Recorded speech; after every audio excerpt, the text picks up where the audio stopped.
In the heart of Tanzania, where golden grass stretches far into the horizon and lions rule the land, there lived an old ranger named Jabari. Jabari wasn't just any man. He had spent more than 5 decades inside the Great Manyama Wildlife Reserve. From the age of 18, he had patrolled the land, protected endangered animals, and rescued those in pain. People in the reserve called him Babu Jabari, meaning Grandpa Jabari, a man of few words but eyes that had seen everything. Even after retirement, he never stayed home. Every morning he wore his old brown uniform, packed a small bag, and drove his rusted green truck into the wild. The younger rangers often came to him with questions about animal behavior, lost paths, even survival tricks. But Jabari had one secret. Years ago, he had saved a young lion cub during a heavy storm. The cub's leg was broken and its mother had died in a poacher's trap. Jabari wrapped the tiny creature in his coat and took it to the sanctuary. He named it Sifu, which meant sword, because the cub had sharp eyes full of fire. Jabari raised Sefu for nearly a year. Then, when the lion was strong enough, he opened the gates and let him return to the wild. No one saw Sefu again. But Jabari often left meat near the bushes, whispering, "Stay strong, warrior." Now at 72, Jabari was growing weak. His back ached, his breathing was heavy, but the fire in his heart was still alive. One hot morning, news came over the radio. A baby elephant had fallen into a dried-up waterhole, and her mother couldn't pull her out. The team was already out on other rescue calls.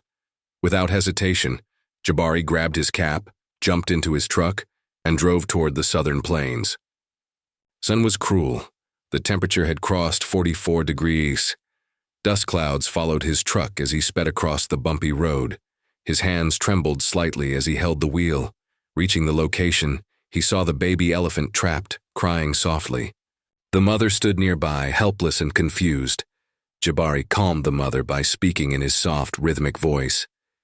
"Easy now, Mama. I'm here." He tied ropes to his truck, climbed down carefully, and began digging around the trapped calf. His breathing grew heavier with each movement. Sweat poured down his face. He paused, pressing a hand to his chest, but he didn't stop. Using the truck and his own strength, he pulled the calf out. The mother trumpeted loudly, a sound that echoed across the plains. The calf ran into her mother's side. Jabari smiled, faintly, but then suddenly collapsed to his knees. His heart burned. He clutched his chest. The sky above spun. The sound of the elephant faded as everything turned quiet. 2 rangers, Timo and Zane, were nearby treating injured birds. They heard the truck's engine still running and rushed over. They found Jabari unconscious, barely breathing. Zane grabbed the radio, shouting, "We need medical now! Ranger down!" An emergency team rushed in. The ambulance bounced on the yo. Rough roads, every second feeling too long. Inside, the medical staff tried CPR. Jabari opened his eyes for just a second. He whispered, "Sefu," and then nothing. At the reserve's medical hut, they tried for 20 minutes, but his heart had stopped. The silence was painful. Timo removed his cap, tears slipping down his cheeks. Later that day, the sad news spread across the reserve. Staff wept. Guides canceled tours.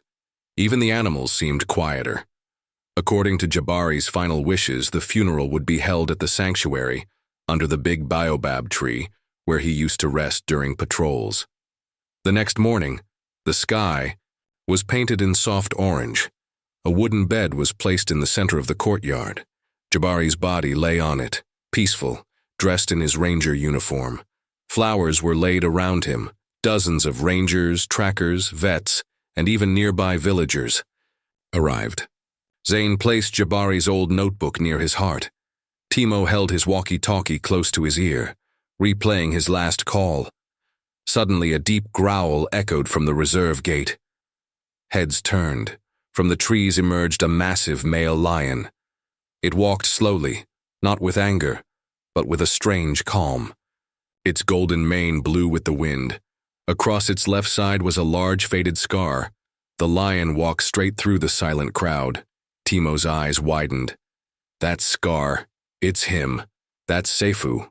No one moved. Some froze in fear. But the lion didn't growl again. It walked to Jabari's body, stopped at his feet and then bowed its head. A full minute passed. Then it gently rubbed its head against the wooden bed and lay down beside it, like a cub next to its parent. The silence was holy. No one dared to break it. Zane's hands shook as he took a photo. No one will believe this.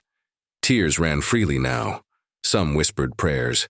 Some simply stared in awe. Seifu stayed beside the body until the final prayer was spoken. When it was time to carry Jabari to his final resting place, near a quiet stream, the lion followed just a few steps behind. At the grave, the workers dug slowly. No one spoke. They laid Jabari into the earth and placed a wooden marker with his name. Jabari, guardian of the wild. The lion stood beside the grave. After a while, it let out a roar, not wild or violent, but full of pain. A sound so raw that it brought goosebumps to every soul present. Then Seifu sat down, refusing to leave. Even after the people returned to the sanctuary, the lion remained. By sunset, it was still there, staring at the grave, unmoving. The next day, tours and rescue missions paused. The sanctuary held a memorial. Rangers wore black bands. Staff and locals came with flowers. Some brought water bowls and placed meat nearby for Seifu, though he touched none of it. Every now and then, someone would look toward the grave and see the lion sitting, waiting. Days passed. Seifu began returning often, sometimes in the evening, sometimes at dawn. Each time he'd sit for hours beside the grave, eyes distant, as if lost in memory.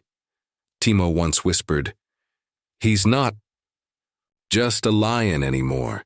He's family." And so the legend of Jabari and the lion spread across Africa, a tale of love, of loyalty, and of a bond that death could not break.